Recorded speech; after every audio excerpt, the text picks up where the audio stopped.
नमस्कार, आप देख रहे हैं India real estate guide special, जहां पर हम बात करते हैं कुछ बेहद अलग मुद्दों पर जो रियल एस्टेट को काफी नजदीक से छूते हैं और आपकी जिंदगी पर सीधा अपना प्रभाव छोड़ते हैं, क्योंकि आपको खरीदना है अपना घर और उस पर बहुत सारे फैक्टर्स हैं जो काम करते हैं कीमतों के अलावा भी।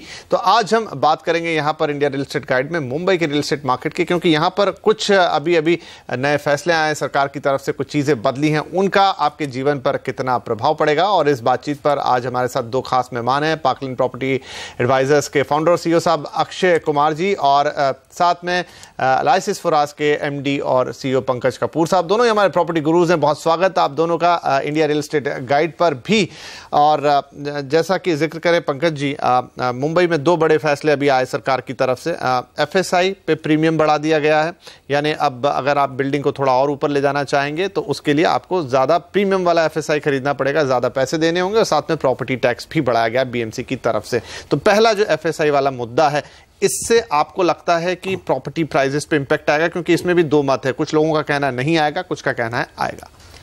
देखिए, एफएसआई जो बढ़ाई है वो बहुत अच्छी है, क्योंकि हमारी जो है बिल्टअप एरिया डेंसिटी जो है वर्ल्ड की वर्स्ट है, हाईएस्ट बिल्टअप एरिया डेंसिटी। तो जितने लोग रहते हैं उस हिसाब से उतनी जो है उतना बिल्टअप है नहीं। तो 55% पॉपुलेशन है जो स्लम में रहती है।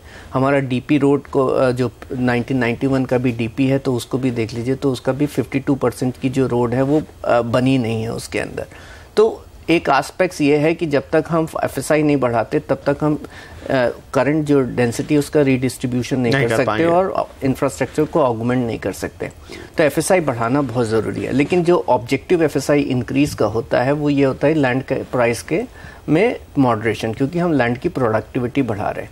मुंबई में सबसे बड़ी प्रॉब्लम जो है वो मुंबई के स्लम्स की और लीनियर सिटी बनने की सबसे बड़ी एक प्रॉब्लम ये बन गई है कि हमारी जो लैंड की कॉस्ट है वो बहुत ज़्यादा है। और ये एफएसआई आज नहीं जो है ना 10 साल पहले बढ़ जानी चाहिए थी, क्योंकि हमको लैंड की कॉस्ट का मॉडरेशन करना। आज हमारे प्रोजेक्ट कॉस्ट का 50% टू 90% जो है कॉस्ट आती है वो लैंड की कॉस्ट आती है, एफएसआई कॉस्ट आती है। अगर आप इसे कंपेयर कीजिए दूसरे डेवलप्ड वर्ल्ड के हिसाब से तो वहाँ पे ये जो प्रोपोर्शन होता है वो 30 से 35% होता है, इवन मेन सिटी और सिटी सेंटर वाली एरिया में।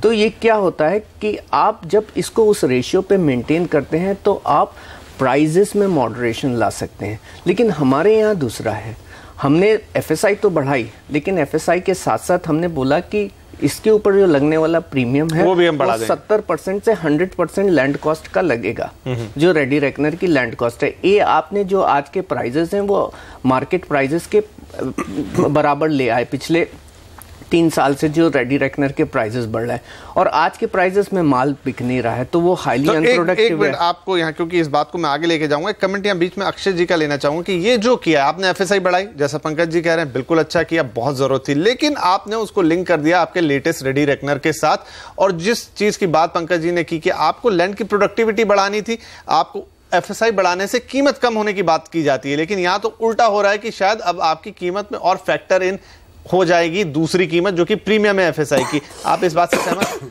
बिल्कुल, ये तो जो इन्होंने किया है जरूरी था, पर ये जो प्रीमियम है वो नेगेटिव है और इसकी वजह से हमें ये लगता है कि प्राइसेस जो नीचे आनी चाहिए थी वो बिल्कुल नहीं आ पाएंगे, उल्टा बढ़ने की चांसेस है। और ये जरा मुझे लगता है थोड़ा डेंजरस ट्रेंड है।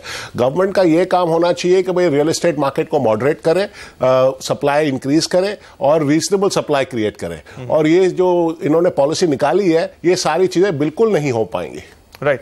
पंकज साहब, यहाँ पर गवर्नमेंट का जैसे वो एंगल लेके आया, गवर्नमेंट ये तर्क दे रही है कि प्राइसेस क्यों बढ़नी चाहिए, क्योंकि पहले जो एफएसआई का पैसा या टीडीआर आप बाजार से खरीद के लाते थे वो बिल्डर को जाता था, अब वही पैसा हम ले रहे हैं, तो बात तो वही हुई। नहीं सर, ये भी बहुत ही गलत सोच है। एक्चुअली देख लीजिए, जो टीडीआर मार्केट है वो बड़ा ही कार्टेल मार्केट है। 5-6 डेवलपर्स हैं वो मिलकर के उसको रेगुलेट करते हैं। स्पेकुलेट भी कर लेते हैं कि अक्सर ये देखेंगे कि आप 6,000-8,000 रुपये भाव हो जाता है, लेकिन वो एक रेफरेंस रेट होता है ये बताने के लिए कि गवर्नमेंट के लिए कि टीडीआर का भाव ये बढ़ गया है, मार्केट में बढ़ गया, उस भाव के ऊपर कुछ खरीद फरोख्त होती नहीं है।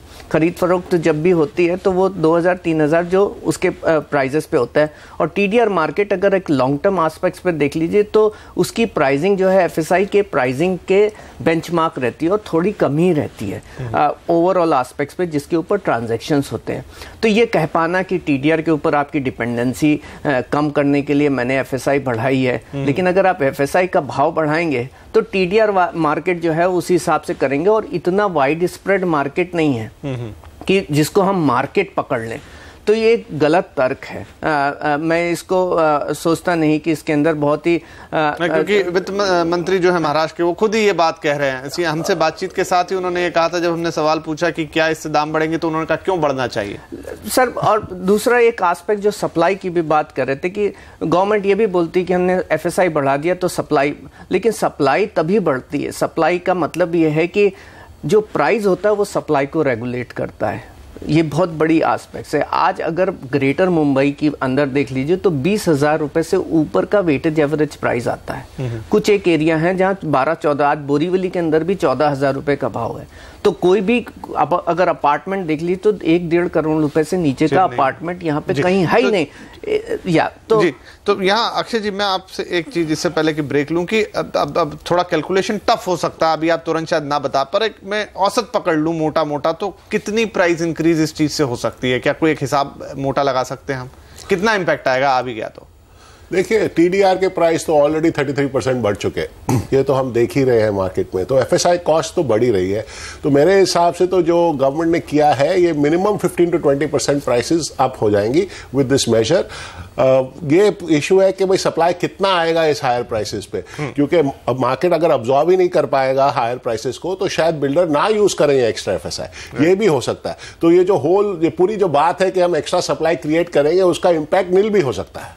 तो मेरे हिसाब से बेस्ट केस सिनारियो ये है कि भाई यूज ना हो तो मार्केट वहीं की वहीं खड़ी रहे, और वर्स्ट केस सिनारियो ये है कि 15 से 20% प्राइस बढ़ जाएगी क्योंकि ये आपने कॉस्टिंग बढ़ा दी है लैंड की। जी, तो बड़ी विडंबना जैसी स्थिति बन जाएगी कि जो पर्पस फुलफिल करने गए हैं वो भी नहीं हो रहा है, और अगर करने की कोशिश करते हैं तो भी आपका काम नहीं चलेगा क्योंकि आप बेचेंगे कहां पर उसको अगर और प्राइस बढ़ जाती है तो। बिल्कुल, इकोनॉमिक एफिशिएंसीज लाना बहुत जरूरी है। तो आपने सप्लाई में एफिशिएंसीज के पॉइंट ऑफ व्यू से सोच लिया, लेकिन उसकी इकोनॉमिक्स क्या होनी चाहिए उसके ऊपर ध्यान नहीं दिया है। राइट, चलिए, तो ये बड़ा ही दिलचस्प पहलू है कि बिल्डिंग्स की हाइट बढ़ेगी, ज्यादा जगह आएगी। सोचते थे, उम्मीद ये करते थे कि इससे दाम घटेंगे, लेकिन अब जो प्रीमियम साथ में जोड़ दिया गया है उससे तो लग रहा है कि 10 से 15% कीमतें ऊपर चली जाएंगी।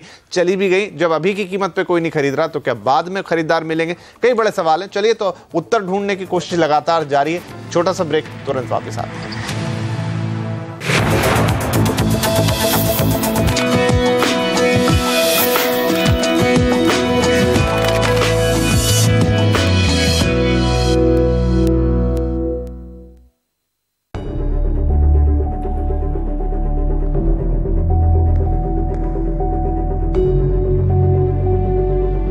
From being in every second can in the world to सबसे आगे होगा अपना प्रदेश, नया रायपुर, आधुनिक भारत की सौगात। जूनियर को इसी घर में लाओगे क्या? देखें, only brand new. Let's go higher, 10th floor. ढूंढते हैं एक आशियाना, ढूंढते हैं चाहतों की लिस्ट। उठो, बना के घर आ गया। magicbricks.com। पाइए प्रॉपर्टीज की सबसे ज्यादा ऑप्शंस और उनसे जुड़ी हर जरूरी जानकारी। तो घर चुनिए मुस्कुराते हुए। magicbricks.com, प्रॉपर्टी सही मिलेगी यहीं।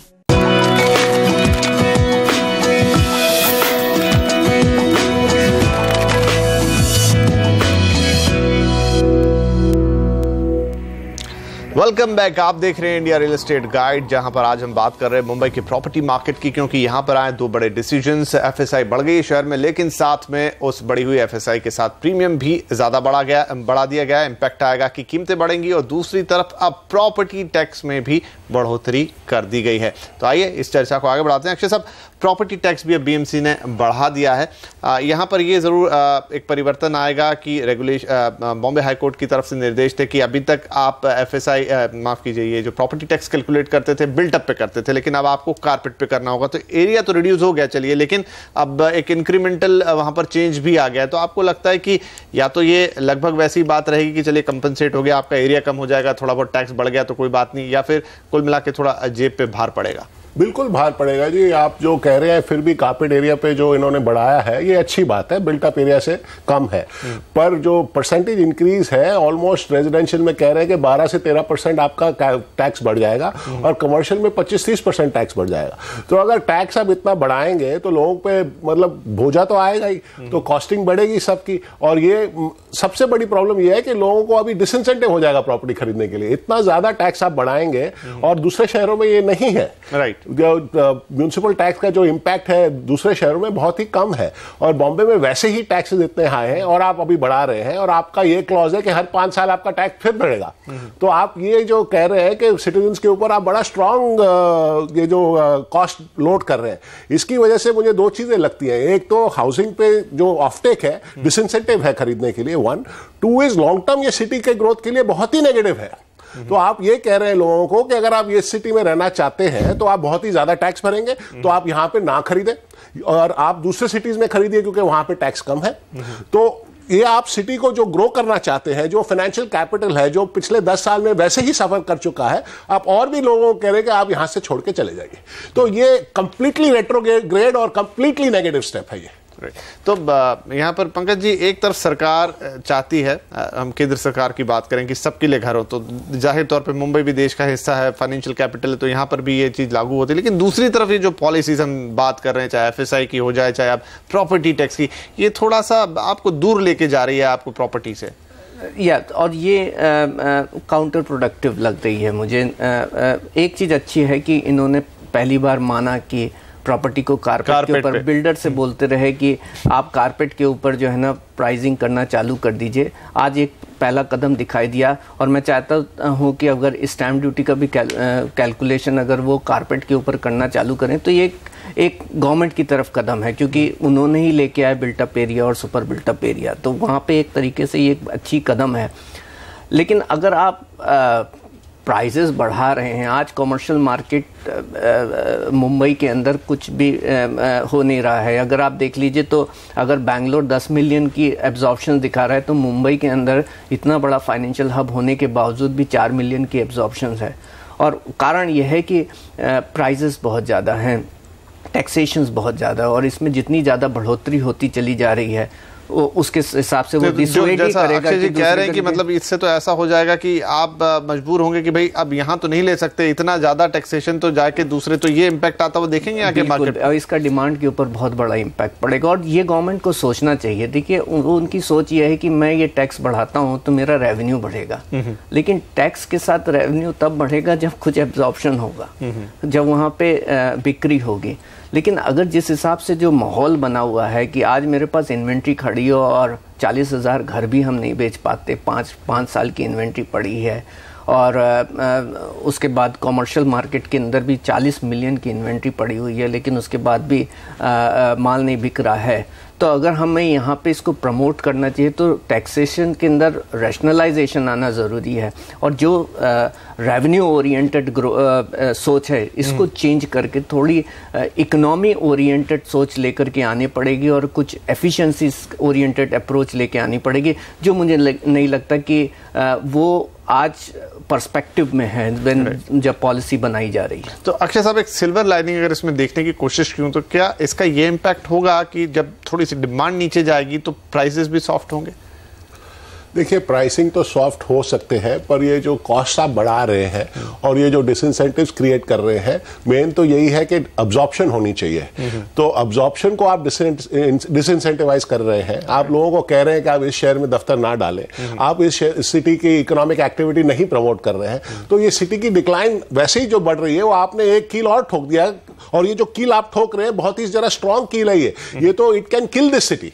तो I think this is a completely retrograde step. ये तो मतलब इट इज, जो बोलेंगे ना, it is no zero application of mind.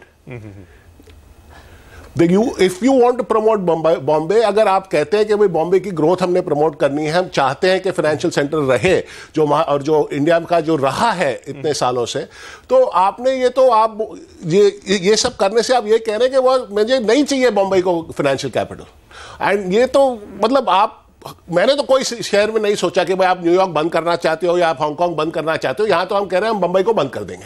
मतलब थोड़ा एक्सट्रीम व्यू मैं शायद दे रहा हूं, बट ये कर तो यही रहे हैं सरकार हमारी, टैक्सेशन बढ़ाकर। बिल्कुल। And sir just to add, जो बोल रहे हैं कि देखिए मॉडरेशन प्राइजेस में तब है जब एक कॉस्ट के हिसाब से जो है हमारे पास स्कोप है प्राइजेस का। हमें मालूम है कि आज प्राइजेस में मॉडरेशन आना बहुत ज़रूरी है, तभी बिक्री हो सकती है।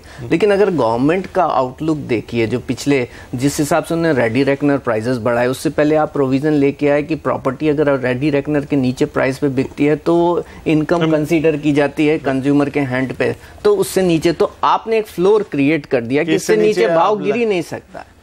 तो एक तरीके से आप काउंटर प्रोडक्टिव कर रहे हैं उस मार्केट में जहां एफिशिएंसी आ सकती है।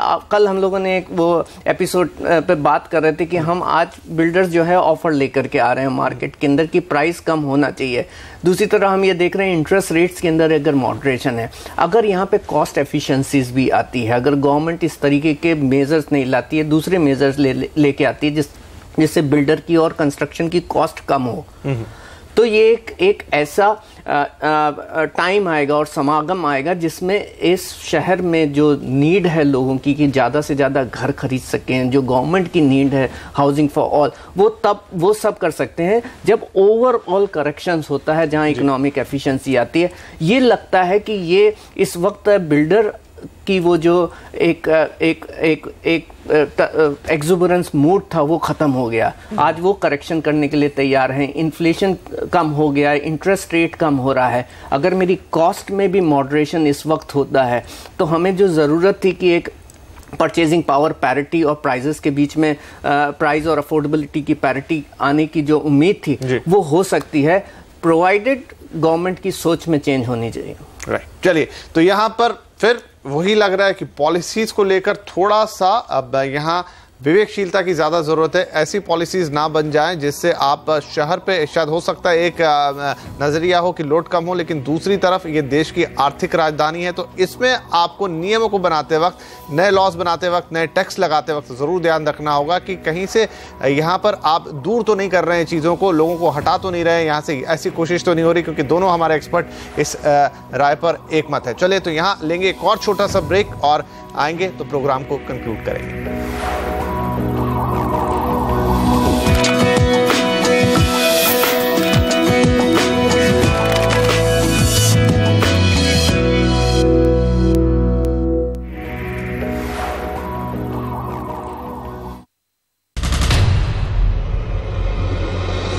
सही प्रोडक्ट, सही सर्विस और सही दाम, ये हर कंज्यूमर का हक है। पर अगर कंपनीज आपका ये हक छीनती है और अनसुना करती हैं आपकी शिकायतों को, तो क्या करेंगे आप? चुप रहेंगे या लड़ेंगे? उठाइए अपने हक की आवाज पहरेदार के साथ। पिछले 7 सालों से पहरेदार दिला रहा है हर कंज्यूमर को इंसाफ, और अब ये आवाज होगी और भी बुलंद, चाहे कितनी भी बड़ी कंपनी हो या ब्रांड। अब हम लेंगे कंज्यूमर के साथ लापरवाही बरतने वाली हर कंपनी की खबर पहरेदार बनकर।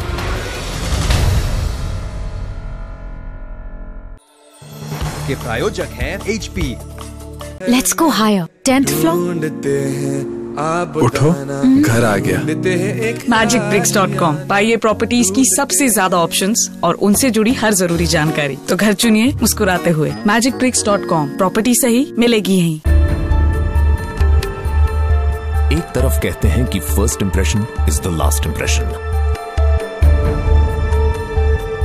और दूसरी तरफ कहते हैं कि अंत भला तो सब भला।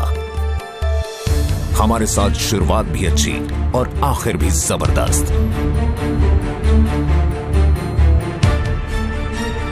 करिए अपने ट्रेडिंग डे का पहला और आखिरी सौदा सिर्फ CNBC आवाज के साथ।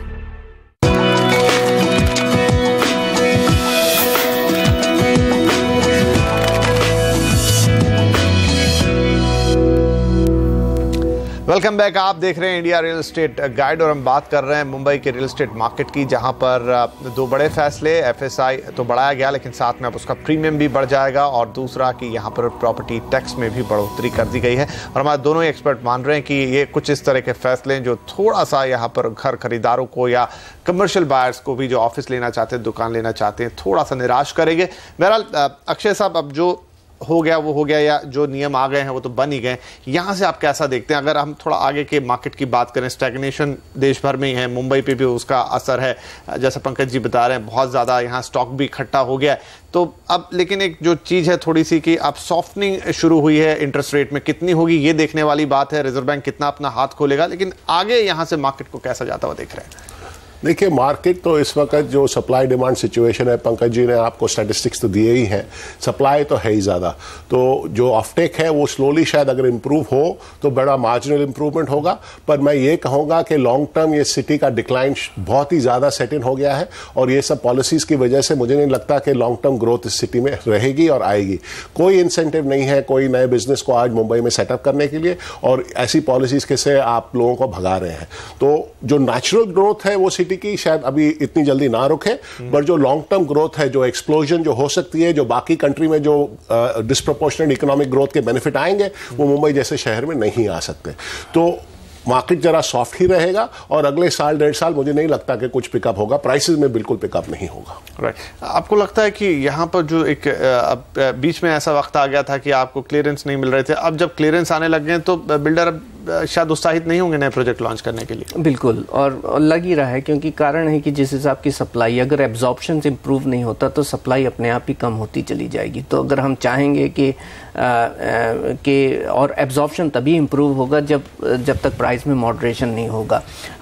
इन्वेस्टर मार्केट अभी बचा नहीं है क्योंकि प्राइस में स्टैग्नेंसी और डाउनसाइड प्रेशर है, तो इन्वेस्टर इसमें अब पार्टिसिपेट नहीं कर रहे। कई सारे इन्वेस्टर से बात भी हो गई थी तो कहते हैं इक्विटीज़ में जाना ज़्यादा बेटर है। अब हम रियल एस्टेट के अंदर मुझे नहीं लगता, 2-3 साल से प्राइस में मॉडरेशन है, जो भी माल बिक रहा है वो डिस्काउंटेड रेट के ऊपर बिक रहा है और इस मार्केट में इन्वेस्टर पार्टिसिपेट नहीं करता। लेकिन जो कॉस्ट है वो जिस हिसाब से बढ़ रही है उसके हिसाब से जो हम करेक्शन चाहते हैं वो भी नहीं होने वाला है। और हमने एक असेसमेंट भी किया है जिसके हिसाब से मुझे नहीं लगता कि बिल्डर के पास बहुत ज़्यादा स्कोप है। तो हम एक long run time correction zone के अंदर हैं, तो ये इनएफिशिएंट सिचुएशंस बनी रहेगी, प्रोलॉन्ग करेगी ओवर 2 या 3 साल पे। हम वेट करेंगे लोगों की इनकम बढ़े और इस प्राइस को वो अफोर्ड कर सकें।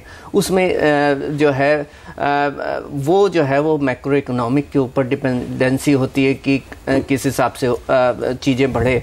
लेकिन और इसका दूसरा भी एस्पेक्ट ये रहता है कि अगर हमारा कमर्शियल अब्जॉर्प्शन इम्प्रूव नहीं होता कमर्शियल ऑफिस स्पेस का, तो हम दूसरी तरफ से देखते हैं कि उस हिसाब से इनकम की जो बढ़ोतरी और जो नया माइग्रेशन है वो भी ना हो। तो ओवरऑल एस्पेक्ट्स यही लग रहा है कि एक प्रोलॉन्ग करेक्शंस के फेज में हम पहुंच गए हैं और पिछले 1-1.5 साल से रियल एस्टेट मुंबई और बाकी बड़े शहरों में था और वहीं है, ठहराव आगे भी बना रहेगा। राइट। तो यहाँ पर यही कि नियम जो नए आ रहे हैं या जो भी चीजें हो रही हैं और इस समय मार्केट की जो स्थिति है उससे आगे भी कुछ अच्छी तस्वीर निकलती हुई नहीं दिख रही है। जहां पर है मार्केट लगभग उसी स्थिति में 1 से 2 साल और रह सकता है। निवेशकों के लिए तो जरूर बहुत अच्छी खबर ये नहीं हो सकती, घर खरीदारों को आगे कुछ और कंडीशन, सिचुएशन, इंटरेस्ट रेट वगैरह पे नजर रखनी होगी और उनके लिए आगे क्या माहौल बनता है उस पर भी लगातार चर्चा जारी रहेगी। लेकिन आज के इस खास एपिसोड में फिलहाल इतना ही। पंकज जी और अक्षय जी, आप दोनों का इस कार्यक्रम में शामिल होने के लिए बहुत शुक्रिया और आपका भी हमारे साथ इस कार्यक्रम को देखने के लिए। फिलहाल लेंगे आपसे इजाजत। नमस्कार।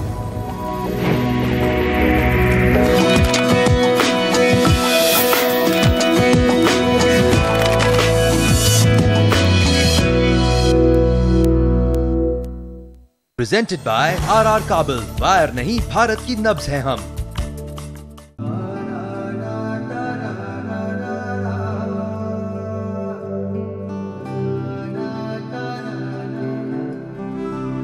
बचपन की यादों को फिर से बहाओ, बड़ी चटपटी हैं।